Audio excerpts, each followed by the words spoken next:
Bienvenidas, bienvenidos. Estamos en un nuevo programa, 100 preguntas sobre la Suprema Corte de Justicia de la Nación, un programa de Justicia TV orientado a que comprendamos cuál es la función, cuál es el papel, el rol que tiene la Suprema Corte dentro de nuestro país, atendiendo a sus competencias, a la forma que funciona, al alcance de sus pronunciamientos. Tenemos el gusto de estar dialogando con estudiantes de distintas carreras del Tecnológico Monterrey, Campus Ciudad de México, a quienes les doy la bienvenida. Gracias por estar con nosotros. Entiendo que hay estudiantes de la carrera de Derecho y también de Relaciones Internacionales. Y se trata de dialogar con ustedes. Les pido que piensen qué nos quieren preguntar en lo que presento a quienes nos acompañan. Nos acompañan profesoras, profesores del propio Tecnológico de Monterrey. Saludo a Natalia Calero, profesora y directora del programa de Derecho del TEC de Monterrey, Campus Santa Fe, que hoy nos acompaña. Gracias, Natalia. Gracias a ti. También a Fabiola Martínez. Fabiola también es profesora del Tecnológico de Monterrey, Campus Ciudad de México. Fabiola, bienvenida. Saludo al profesor Roberto Ávila, también profesor de distintas universidades, quien además ha trabajado durante un largo periodo en la propia Suprema Corte de Justicia de la Nación, y a Vicente Fernández. Vicente también profesor del Tecnológico aquí del TEC de Monterrey, Campus Ciudad de México. Vicente, gracias, César. Gracias por acompañarnos en este programa, en donde vamos a atender dudas, preguntas de ustedes para que nos permitan generar un diálogo entre nosotros. Así es que ustedes tienen el protagonismo. ¿Quién nos quiere formular una pregunta inicial para detonar la conversación entre nosotros? A ver, por favor. Nos dices tu nombre, por favor, y tu pregunta. Buenos días, soy Emanuel González, estoy estudiando la carrera en Derecho en el Tecnológico de Monterrey, Campus Ciudad de México. Y quisiera preguntarles, ¿por qué la Suprema Corte revisa las sentencias emitidas por otros tribunales? Bueno, es una pregunta detonadora bien significativa. Yo creo que vale la pena señalar, la Corte es la instancia más relevante dentro del Poder Judicial de la Federación. Tiene como competencia la posibilidad, sí, de revisar sentencias emitidas por otros órganos del propio Poder Judicial, pero que esas sentencias después derivan de asuntos que vienen de las entidades federativas, en una cadena impugnativa que, sobre todo, si nos preguntaste de por qué revisa sentencias de otros tribunales, seguramente nos pone en la figura del amparo directo en revisión. Entonces, tenemos un profesor también de amparo muy destacado. Vicente, ¿por qué no nos ayudas a decir esto? ¿Por qué sucede? ¿Por qué la Corte revisa sentencias de otros tribunales? Claro, César, con mucho gusto. Efectivamente entramos aquí a un terreno a veces quizás muy técnico, pero tiene una reminiscencia histórica, ¿no?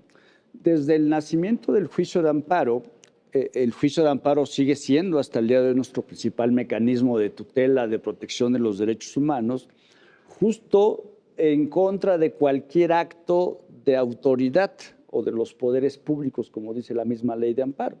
Es decir, actos de cualquier órgano del Estado, y hoy en día incluso de algunos particulares, cuando emiten actos equiparados a los de las autoridades. Bueno, entonces, el juicio de amparo, como procede en contra de todo lo que haga cualquier órgano del Estado, ahí caben los tribunales como órganos del Estado. Así que desde que empezó nuestro juicio de amparo, procedía el amparo, y hasta el día de hoy así es, en contra de las sentencias definitivas que dicte cualquier tribunal del país, ¿no? Y en esta estructura que tenemos, donde hay tribunales locales, distintos tribunales federales, la justicia militar, la justicia agraria, la justicia administrativa, la justicia laboral, en fin, todos los tribunales, estén donde estén, resuelven sus litigios, los juicios, a través de una sentencia que le pone fin, que es la sentencia definitiva. Y más allá de después de agotar, cuando la hay una segunda instancia, como es la apelación en muchos casos, en contra de todas esas sentencias procede el juicio de amparo directo, ¿no? Y en un inicio, quien conocía de esos amparos directos fue la Suprema Corte, ¿no? No existían los tribunales colegiados de circuito. Y derivado de la gran carga de trabajo que tenía la Corte y obviamente que propiciaba el rezago, en la reforma de mediados del siglo pasado, en la reforma del 1950-51, es cuando se reforma la Constitución, se crea una nueva sala y se crean justo los tribunales colegiados de circuito, que se les vio en ese momento como pequeñas cortes distribuidas en todo el país para descargar a la Suprema Corte, justo. Y se les dio la competencia exclusiva de conocer amparos directos, los juicios de amparo en contra de todas las sentencias definitivas de cualquier tribunal del país. Pero como la Suprema Corte es nuestro máximo órgano jurisdiccional, el máximo intérprete de la Constitución, desde ese entonces se reservó a la Corte la competencia última y originaria de ser intérprete de la Constitución. Así que desde ese entonces se previno que las sentencias de los tribunales colegiados de circuito, si bien es cierto, por regla general son órganos terminales, es la última palabra, se dejó una excepción, que procediera un recurso, el recurso de revisión en contra de las sentencias de los colegiados que dictaran en amparos directos, solo cuando hubiera temas de constitucionalidad. Y entonces así es como al día de hoy tenemos juicios, un juicio de arrendamiento, puede ser un caso donde se rente un departamento muy chiquito donde se paguen 1,500 pesos de renta al mes, no importa la cuantía, sino el tema jurídico. Puede ser que un juicio de arrendamiento inmobiliario que empieza en el juez local civil de la ciudad, en el de hasta abajo, diríamos, y va escalando, pero si hay un planteamiento donde se cuestione por inconstitucional la ley que se esté aplicando y sea un tema novedoso, un tema relevante en términos jurídicos, es cuando procede este recurso de revisión y la Corte puede estar conociendo entonces juicios de este tipo. Entonces, así es como llegan algunos casos a la Suprema Corte de Justicia de la Nación, justo cuando hay temas de constitucionalidad, pero pueden llegar juicios civiles, administrativos, penales, laborales, fiscales, justicia militar, cualquier sentencia definitiva que pase por un amparo directo y luego una revisión como algo excepcional ante la Suprema Corte. Gracias, Vicente. Yo creo que esto nos permite referir algunos datos, justo a partir de lo que acaba de decir el profesor Fernández. Según la estadística judicial, en el año pasado, en 2023, en los tribunales locales de todo el país se conocieron 3,5 millones de asuntos. Imagínense, 3,5 millones de asuntos. Como dice el profesor, todos ellos terminan con una sentencia definitiva. Y en esa sentencia definitiva sabemos que como es un proceso, siempre hay una parte que no queda conforme, ¿no? Porque alguien ganó en el juicio y alguien perdió en el juicio. Eso permite que se escale la cadena impugnativa y que permita que los tribunales federales, o sea, estamos hablando de 3 millones de asuntos, de asuntos del fuero común, le vamos a llamar así. Esos permiten, sí, una revisión en el propio fuero común, pero también permiten que escalen al Poder Judicial de la Federación. Imagínense qué volumen escala en amparo. Por eso es que, hay que decirlo, la competencia inicial del amparo directo no es de la Suprema Corte, es, como lo acaba de precisar, de los tribunales colegiados de circuito que en 1951 entraron como instancias del Poder Judicial de la Federación para ayudar al Poder Judicial en esa parte específica al margen de otras competencias. Pero lo cierto es que hoy se ha habilitado desde hace tiempo que la Corte conozca algunos de ellos. Por eso es que se hizo la precisión de que los conocen en revisión. Esos asuntos que están inicialmente en los tribunales colegiados pueden escalar al conocimiento de la máxima instancia jurisdiccional, que es la Suprema Corte, a través de el recurso de revisión, que tiene determinadas características. ¿Para qué? Para que también la Corte pues, no conozca de tantos asuntos. Pero hay que decirlo, de los que conoce la Corte, esta es la facultad que más carga laboral le genera. Si no recuerdo mal, en una estadística también del año pasado, a la Corte llegaron 16,400 asuntos, solo a la Corte, y la mitad de ellos, más de 8,000, eran amparos directos en revisión. Es decir, la posibilidad de que la Corte revise en última instancia sentencias que empiezan, como decía el profesor Fernández, que empiezan de asuntos cotidianos de todos los días, pero que por la importancia de la interpretación de ciertos derechos que se tienen ahí, van escalando y hacen que lleguen hasta la Suprema Corte. Ahí le pediría también al profesor Ávila que nos ayudara a comprender justamente esta parte, por qué es tan relevante este juicio de amparo, cómo funciona. Adelante, por favor. Claro, sí, desde luego tiene la relevancia de que al llegar al Poder Judicial analiza todos los temas con, permítame la expresión, los lentes del control de constitucionalidad. Entonces, aunque en el amparo directo se ven temas fundamentalmente de legalidad, si se apreciaron bien unas pruebas, si se valoró adecuadamente otra, etcétera, pero el Poder Judicial puede analizar esos temas, insisto, solo de legalidad, pero con la perspectiva de constitucionalidad. Entonces, le da una visión más de conjunto desde el punto de vista federal. Y eso me lleva a un tema muy interesante que surgió en el año 2000, lo planteo rápidamente.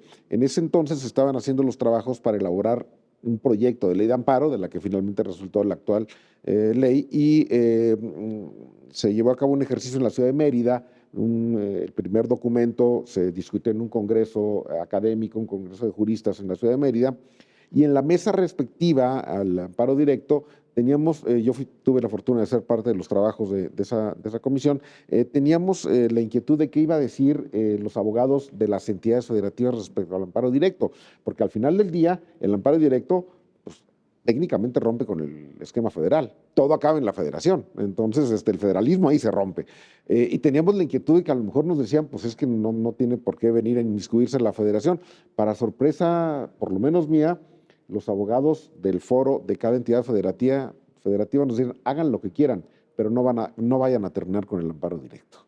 ¿Por qué? Porque por diversas razones, en muchas circunstancias, en muchos lugares, no les es confiable la justicia local y entonces tienen esta última instancia de la justicia federal donde se sienten con un poco más de comodidad y de confianza. Eso nos ha llevado a que se fortalezca mucho el amparo directo y que yo creo que va a seguir durante muchos años, ¿no? Porque me parece que los resultados que el amparo directo históricamente ha entregado en términos de desarrollo jurisprudencial son bastante aceptables, me parece a mí. ¿Me permites acotar un poquito? Adelante. Justo en la iniciativa de reforma acusacional de 2011, derivada de todos estos trabajos, se le achacaba o culpaba al amparo directo el retraso en el sistema de justicia. La iniciativa de reforma acusacional del 2011, que siempre se habla de lo protectora que fue y es, se propuso desaparecer prácticamente al amparo directo, dejarlo como algo excepcional, ¿no?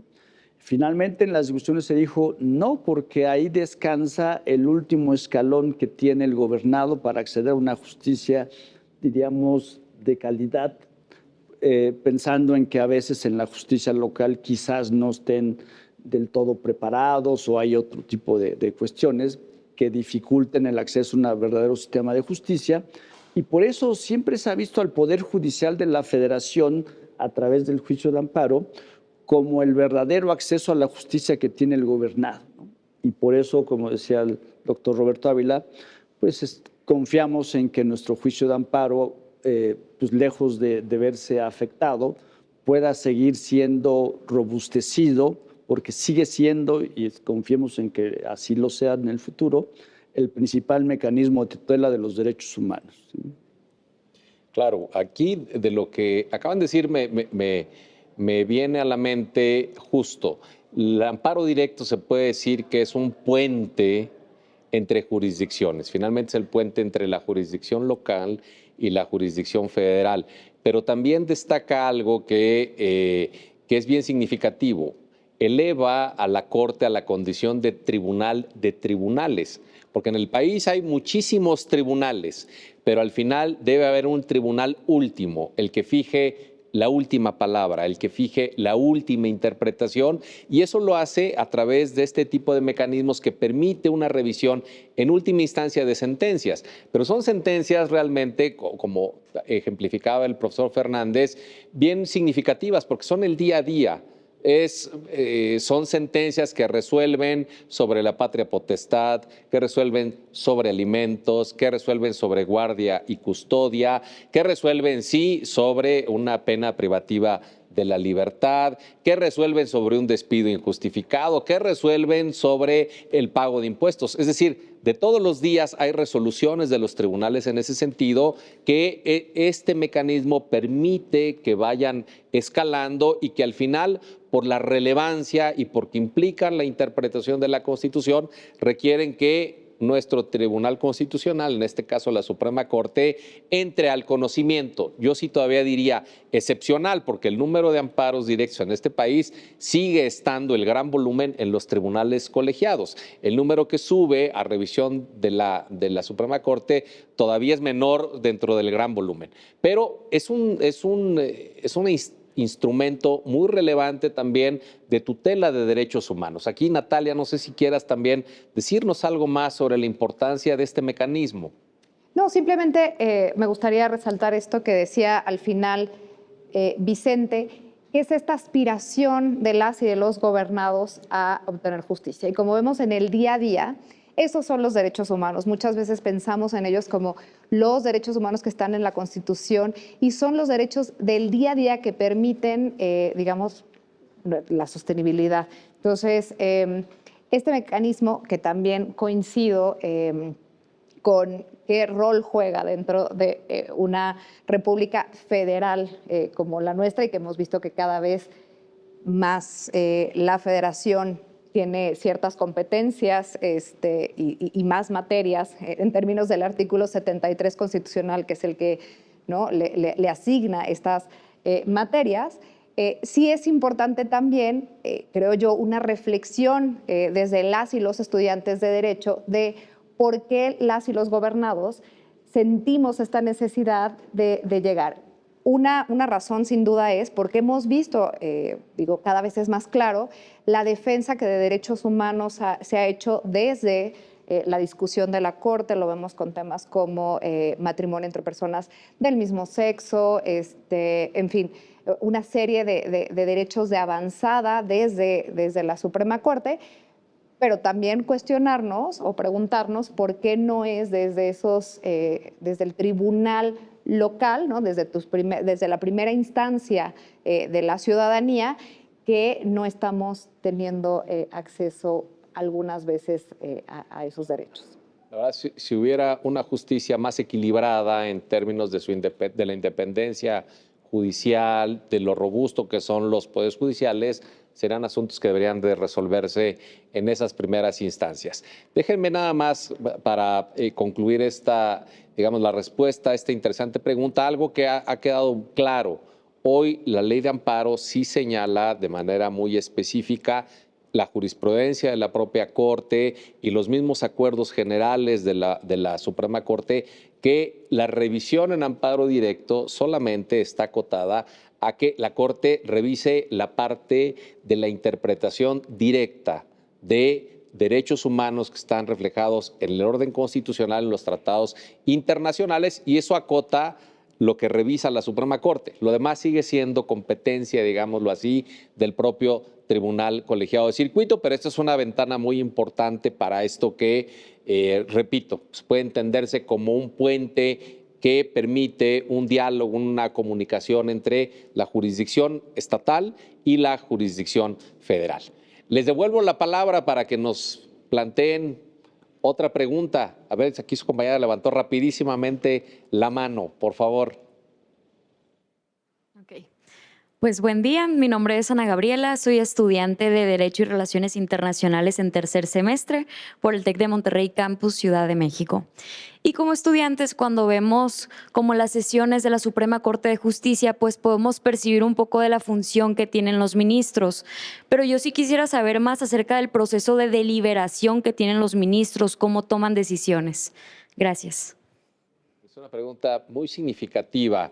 Si ustedes siguen las sesiones de la Corte, pues regularmente ven que el Pleno aparecen los 11 ministras y ministros y realizan un ejercicio de deliberación, de presentación de los asuntos, deliberan, fijan sus posiciones y deciden. Esto parece muy sencillo, pero detrás hay toda una dinámica que vale la pena conocer, ¿no? Yo creo que aquí se articulan algunos principios que vale la pena señalar, el de colegialidad, que finalmente forman parte de un colegio, y también el de la decisión. Todos los 11 que están ahí, aunque uno de ellos sea el presidente o la presidenta, se caracterizan por tener exactamente el mismo peso en cuanto al valor de su voto. El voto vale uno para todos, con independencia de que algunos sean más grandes de edad, otros menos, otros sean recientes, otros menos, y también con que una, en este caso la ministra Piña, sea la presidenta. Eso en el momento de la deliberación no importa, pero sí el tema de los argumentos. Entonces ahí, Fabiola, quisieras iniciar justamente señalando cuál es el papel que tienen los ministros en ese momento cumbre de salir al Pleno, sobre todo al Pleno, porque después funcionan también en salas, pero yo creo que valdría la pena referir lo que hacen en el Pleno, que es lo que conocemos de forma más puntual. Gracias, César, gracias por la pregunta, muy interesante. Yo fijaría como un punto de partida, ¿no? Entender que los ministros ocupan un papel fundamental, los podemos denominar jueces constitucionales, porque justamente lo que hacen es interpretan nada más y nada menos que de forma directa los derechos humanos y también la Constitución. Entonces, su papel en esta posición que ocupan en este órgano colegiado es relevante, ¿no? Normalmente los tribunales constitucionales se integran con números impares para que este proceso de votación, que resuelve muchos temas importantes, entre esos expulsar normas que pueden ser contrarias a la Constitución, definir competencias, definir el contenido de los derechos, pues se pueda resolver de una manera pues mucho más eficiente. Los ministros actúan de forma individual, pero también de forma colegiada. ¿Esto qué significa? Que ellos, cuando conocen de un asunto, vale la pena mencionar que la Corte conoce de 3 procesos importantes. Uno de ellos ya lo hemos referido en la pregunta anterior, el amparo con sus peculiaridades y las acciones y las controversias constitucionales. Las controversias son conflictos en los cuales participan órganos de poder, y las acciones de inconstitucionalidad pues son mecanismos a través de los cuales se puede deliberar sobre la constitucionalidad de una norma general. Entonces, en estos procesos, los ministros actúan como instructores. ¿Qué significa esto? Que cuando conocen de un caso, preparan un proyecto y ese proyecto después es sometido a esta deliberación que se hace en colegiado, ¿no? Hay procesos constitucionales que requieren votaciones específicas, ¿no? Para que puedan tener cierta eficacia, y esta eficacia me refiero a validez, ¿no? Pensemos, por ejemplo, en una norma X que está siendo evaluada en su constitucionalidad. Para que la norma pueda ser expulsada del sistema jurídico, pues se requiere de al menos 8 votos. ¿Qué significa esto? Que cuando se expone el proyecto que ha sido turnado previamente a las ponencias, pues en esta forma colegiada, las y los ministros lo que hacen es argumentar a favor o en contra de esta posición, ¿no? que ha sometido a alguien como ministro instructor. Y esta votación es muy importante, por eso lo decía César muy atinadamente, me parece un ejercicio en el cual debemos invitar a nuestro estudiantado a revisar, porque ahí se delibera todos los días asuntos muy valiosos y temas que nos vinculan de forma directa porque estamos hablando de los derechos humanos. Entonces, una vez que el asunto se ha promovido y ha resuelto con un proyecto uno de los ministros, pues de forma colegiada todo mundo hace sus anotaciones, argumenta a favor o en contra de este proyecto. Si se alcanza esta votación requerida, que en algunos procesos es tan estricta, pues entonces puede dar lugar incluso a lo que en alguna época se denominaba como el legislador negativo, porque permite expulsar una porción normativa que está contrariando a la Constitución. Ok. Bien, sí, esto es muy significativo. Esta parte la voy a retomar ahora, la función individual y la función colegiada o colectiva. Es bien importante, nada más les doy un dato. Lo que la Corte está resolviendo hoy, llegó a la Corte, que hay un promedio que digamos, está puntualmente determinado, llegó hace un año, 2 meses. Llegó como asunto, tardó en procesarse internamente y ya cuando está en un proceso de definición es lo que vemos que salen a hacer los ministros y que toman la palabra, pero sobre eso regresamos ahora. Les pido que nos acompañe, vamos a hacer aquí un pequeño corte y regresamos al TEC de Monterrey, Campus Ciudad de México. No se vaya.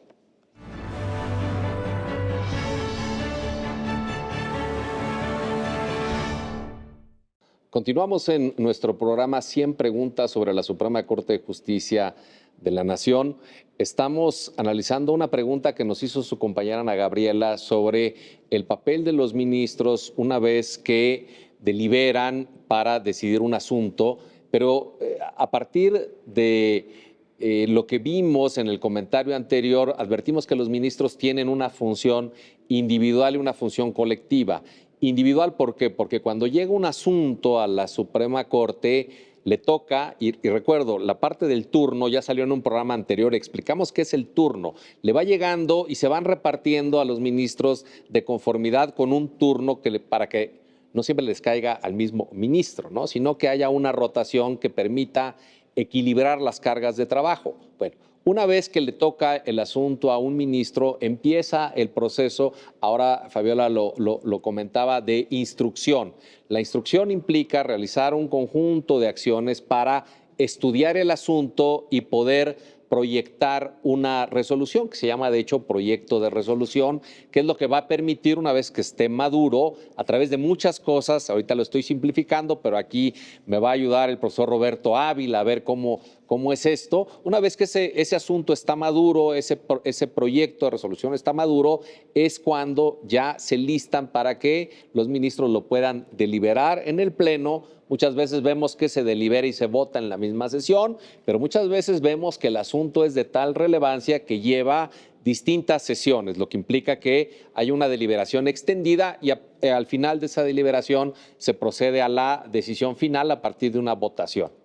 Roberto, ayúdanos a entender un poco más las fases de este proceso. Claro que sí, César, con gusto. Y en relación con esta pregunta concreta de Ana Gabriela, en esto que vemos en la televisión, que como tú bien decías, hay asuntos que en la misma sesión se deliberan, se votan y se resuelven, pero atrás de eso hay un trabajo muy fructífero, de verdad, de meses. A partir de que un asunto llega a la Corte y en la Subsecretaría General de Acuerdos ya se ve a qué ponencia le corresponde de acuerdo al turno, el asunto llega a esa ponencia y entonces internamente se le designa los ministros, las ministras tienen un cuerpo de auxiliares, los secretarios de estudio y cuenta, ahorita digo por qué se llaman así, se le da ese expediente a uno de estos secretarios, una de estas secretarias, lo que él hace es analizar el expediente, estudiarlo y luego darle cuenta al ministro de qué va el asunto.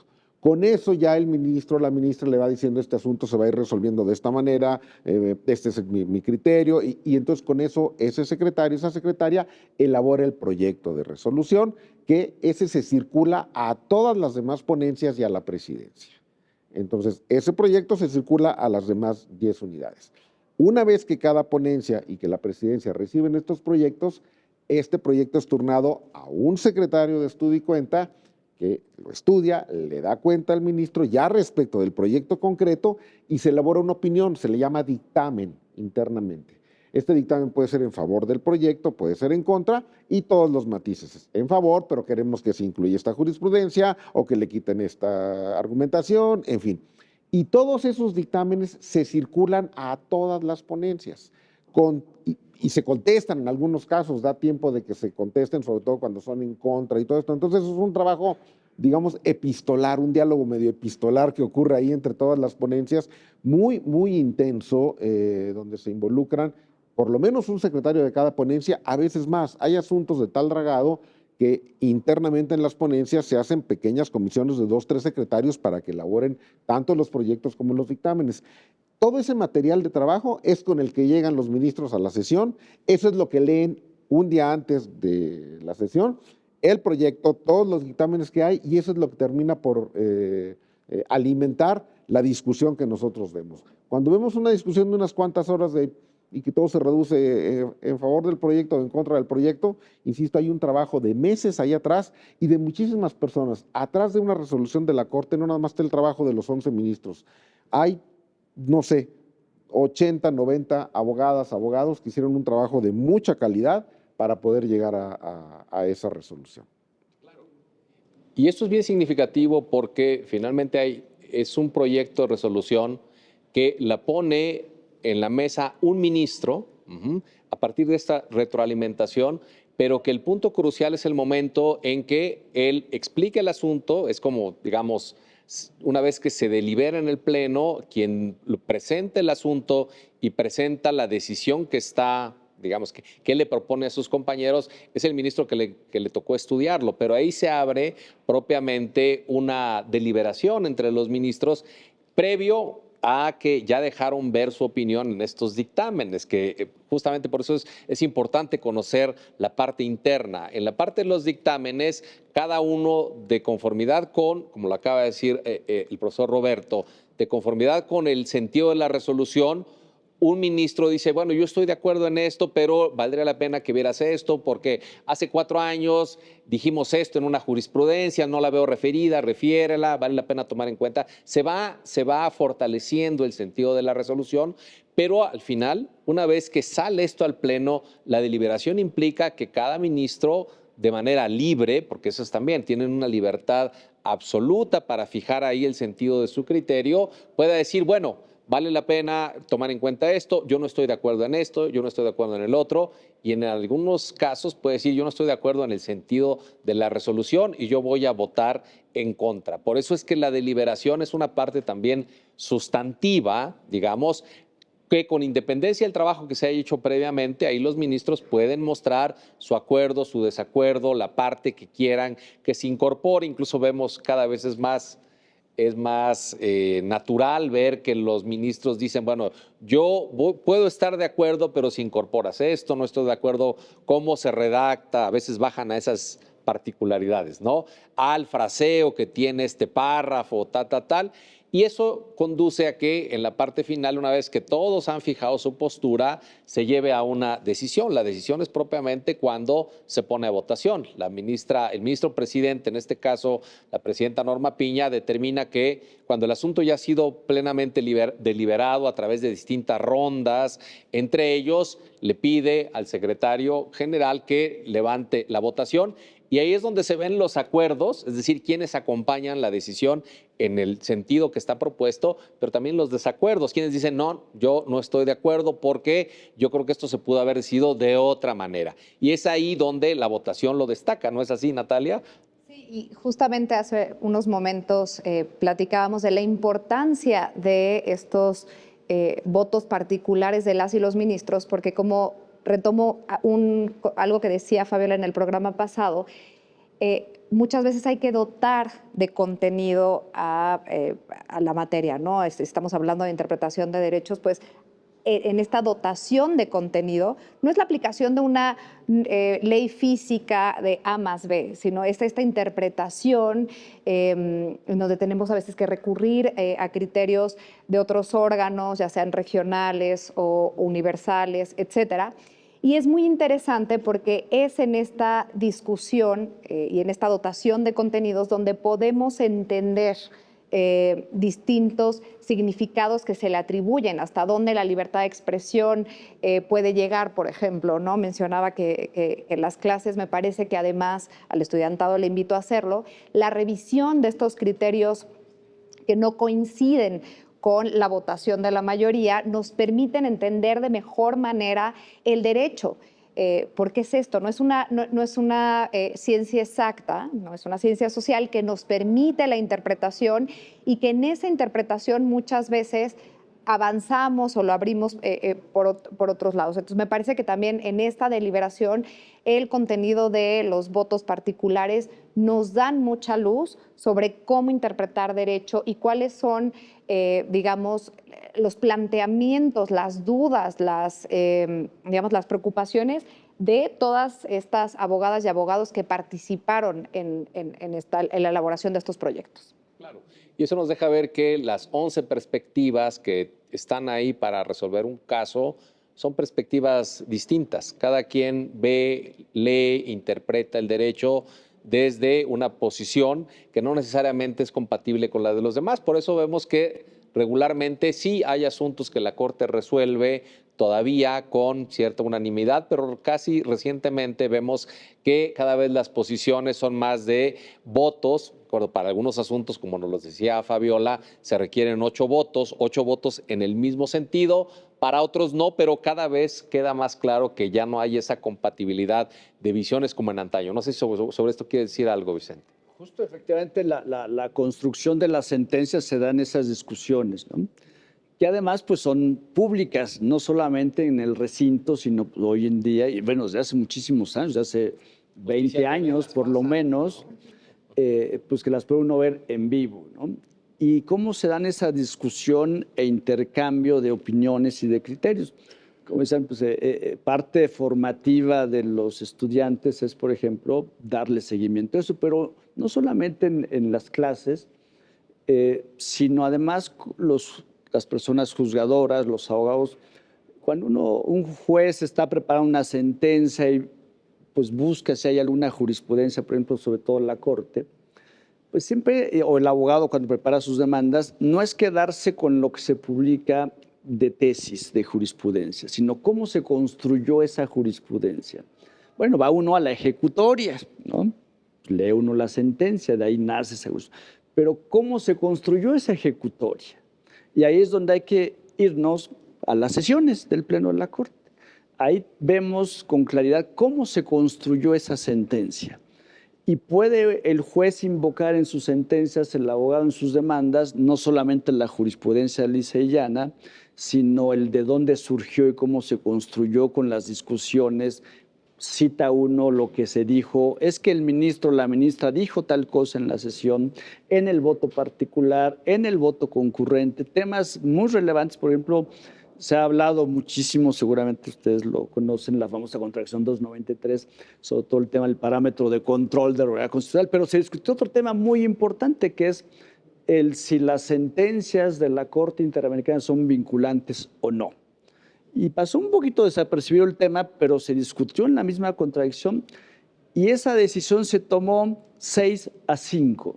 La votación fue lo más dividida posible, 6 votos a favor de que son vinculantes y 5 votos en contra, con sus respectivos votos particulares y algunos votos concurrentes. Entonces, cuando uno invoca el que si las sentencias de la Corte Interamericana son vinculantes o no, no es quedarnos con la jurisprudencia, hay que meternos a cómo se dio la discusión justo en el Pleno de la Corte, cómo se construyeron esas sentencias. Y es obviamente una doctrina jurisprudencial muy rica, que es para los que están formándose como abogados, pero insisto, también ya en el plano práctico de la vida diaria. Claro, recuerdo que esos votos particulares, si los unimos, son más extensos que la sentencia misma, para que veamos cómo hay otras posibilidades. Es también, hay que decirlo, ese rato se decía, los votos particulares son el germen de la evolución del derecho. Muchas veces ahí lo que no alcanza la mayoría en un momento, eso evoluciona y después se convierte en el criterio dominante, es la forma como evoluciona el derecho y los derechos. Bueno, pues con esto creo que dimos contestación a la pregunta que nos hizo su compañera Ana Gabriela, muy interesante, porque, repito, vale la pena ver que lo que hoy están definiendo los ministros no es que haya llegado ayer, no es que haya llegado antier, ha llevado un proceso interno de análisis, de construcción, de apertura, porque justo ese proyecto se traslada a las otras ponencias para también tener su retroalimentación previa al momento en el que se delibera en público. Entonces sí vale la pena que digamos cómo se construyen esas sentencias y cómo se deliberan y se deciden. Pero también hay muchos otros temas sobre la Suprema Corte, así es que ¿quién quiere formular otra pregunta? Tenemos tiempo para ello. Aquí, a ver su compañera. Si le acercamos un micrófono, por favor.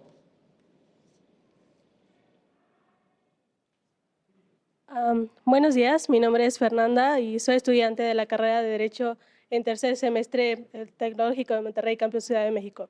Y bueno, en redes sociales con frecuencia me encuentro con publicidad de la Suprema Corte a través del Centro de Estudios Constitucionales, por lo que me quedo con la duda de por qué la Corte tiene un centro así y cuáles son sus funciones. Muchas gracias. Muchas gracias, Fernanda. El Centro de Estudios Constitucionales, realmente a mí me aparece también en mis redes sociales. ¿Por qué? Porque ha tenido una labor pedagógica muy interesante. Está publicando muchos libros recientemente y esos libros hablan de que detrás hay una decisión de la Suprema Corte de Justicia también de establecer una instancia de carácter pedagógico, de carácter, déjenme decirlo un poco también académico, hay que decirlo, porque realiza una función académica de pedagogía constitucional a partir de lo que hace la propia Suprema Corte de Justicia. En ese sentido, no sé, les pido, ¿quién nos quiere decir inicialmente algo sobre el Centro de Estudios Constitucionales? Es una figura que también nació recientemente, nació con motivo de la reforma de 2011 y a partir de ahí los ministros, ministras vieron la necesidad de que desde la presidencia se impulsara un organismo de esta naturaleza. Fabi, ¿nos quieres comentar algo? Gracias, César. Gracias por la pregunta. Ya anunciaste cómo está pues integrado o su estructura básica. El Centro de Estudios Constitucionales pues funge como el órgano académico que tiene la Suprema Corte. Se constituye por investigadoras, investigadores, que lo que hacen es dar seguimiento a la doctrina jurisprudencial que tiene la Suprema Corte, ¿no?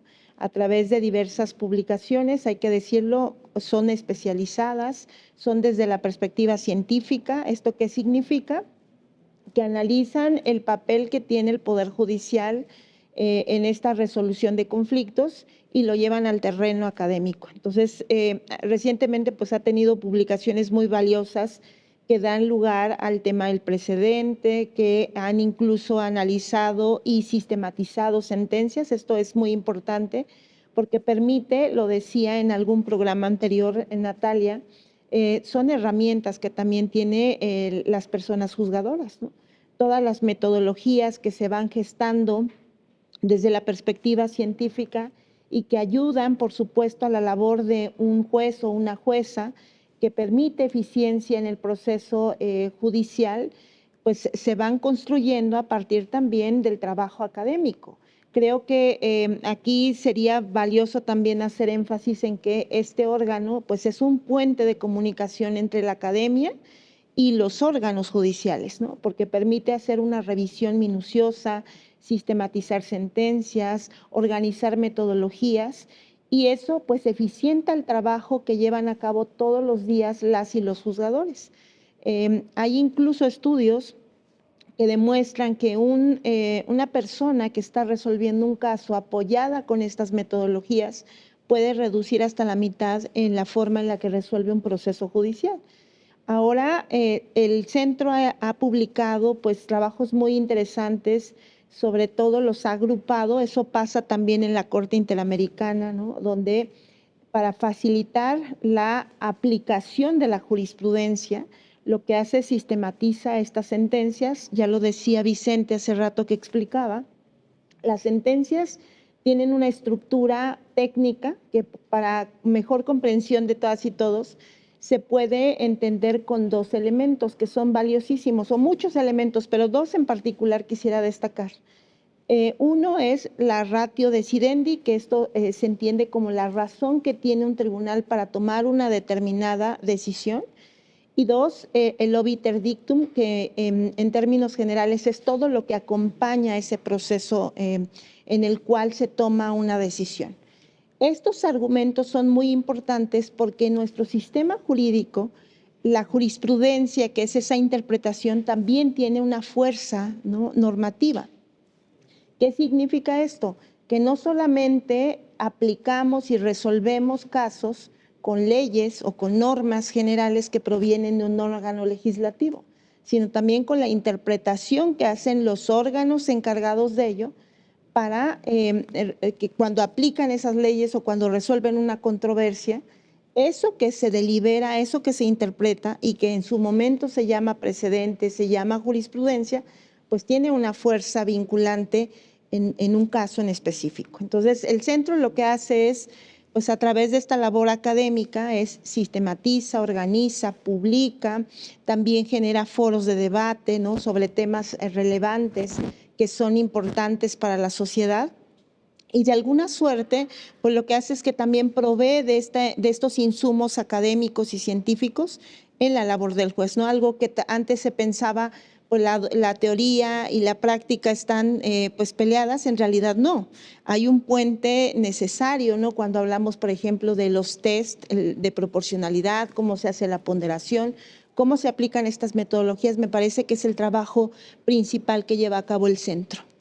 Creo que sobre todo en 2014, que es cuando se da impulso al Centro de Estudios Constitucionales, la Corte advirtió que no solamente su labor se detenía en decidir las controversias que llegaban ante la propia Corte, sino realizaba una labor pedagógica.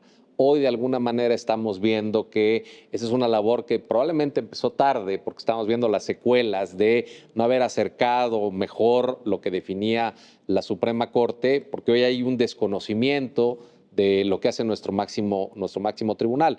Después de 2021, el Centro de Estudios se dedicó a través de estudios académicos a explicar los alcances de la reforma, por ejemplo, el cambio entre jurisprudencia al sistema de precedentes, entre otras. Probablemente ahora mismo vaya a empezar a enfocarse a explicar la reforma, los alcances de la reforma judicial, pero también se encargó de esto que decía Fabiola de manera muy importante. Hay tanta jurisprudencia en todas las épocas del Poder Judicial de la Federación que se encargó de sistematizarla por temas, por derechos, para que entendiéramos a través de publicaciones muy bien orientadas cuál es el sentido de la interpretación que le ha ido dando la Corte a determinados derechos. Me parece que esa es una función muy importante. Ahí, Natalia, ¿quieres comentar algo más sobre esto? De lo que decía Fabiola, de la importancia que tiene para las y los operadores jurídicos, también el impacto que ha tenido en la divulgación, ¿no? Con un lenguaje, si bien es técnico, académico, pero también sencillo dentro de lo que permite el lenguaje jurídico, que sabemos que es complejo, pero que le permite a las personas también, de manera, como bien decía Fabiola, sistematizada, acercarnos a los temas de manera ordenada, clara. Entonces, yo sí invito a todo el estudiantado. Son publicaciones que el profesorado, al menos aquí del TEC de Monterrey, utilizamos de manera recurrente, porque además son sencillas. Si una las lee, pues tienen distintos capítulos muy claros, muy bien estructurados, que permite acercarnos también desde las personas que no formamos parte del Poder Judicial, comprender el alcance del trabajo que ha hecho el Poder, en este caso judicial de la Federación, en temas específicos. Esta parte que destacas es muy importante, tiene que ver con la forma en que la Corte ha visto la necesidad de sistematizar los pronunciamientos, el desarrollo de derechos, para que sepamos, por ejemplo, en el libre desarrollo de la personalidad, que eso implica la posibilidad de vestirnos como queramos, de llevar un tatuaje o no llevar un tatuaje, o de casarnos con quien queramos. Eso está ya ordenado ahí porque es parte del desarrollo de un derecho que ahí va poniendo justamente sus alcances, y que la Corte lo ha tenido que hacer, pero que nosotros también, como dentro de la docencia, son insumos ahora básicos. No podemos no tomarlos en cuenta a la hora de enseñar, y me parece que eso establece también una sinergia muy virtuosa entre lo que hace la Corte y cómo enseñamos derecho. Yo esperaría que el Centro de Estudios sí se meta a estudiar los alcances de esta reforma judicial, porque hay que decirlo, hay muchas dudas todavía sobre lo que acaba de aprobarse en estos últimos días, y yo creo que hacia allá se orientarán, porque hay cosas que todavía están por definirse. Pero eso va a dar lugar a que sigamos conversando con el alumnado de distintas universidades. Vamos concluyendo. Yo quiero, antes de cerrar este programa, agradecerle al Tecnológico de Monterrey, Campus Ciudad de México, las facilidades que nos dieron para estar presentes con su alumnado. Ya veo que ha salido, son de distintas carreras, qué bueno, pero también que están cerca del trabajo que realiza la Corte, pero es necesario profundizar en ello. Así es que seguramente próximamente estaremos, espero, en el campus Santa Fe, ya lo tenemos previsto. Igual vamos a ir a las demás universidades, como lo han visto en estos programas. Ya hemos ido a varias de ellas, que sobre todo tienen la carrera de Derecho, pero de eso se trata, de dialogar con ustedes para entender qué es que hace, cuál es el papel de la Suprema Corte en 100 preguntas sobre la Suprema Corte de Justicia de la Nación. Gracias, Natalia, gracias, Fabiola, gracias, Roberto, gracias, Vicente. Nos vemos la próxima.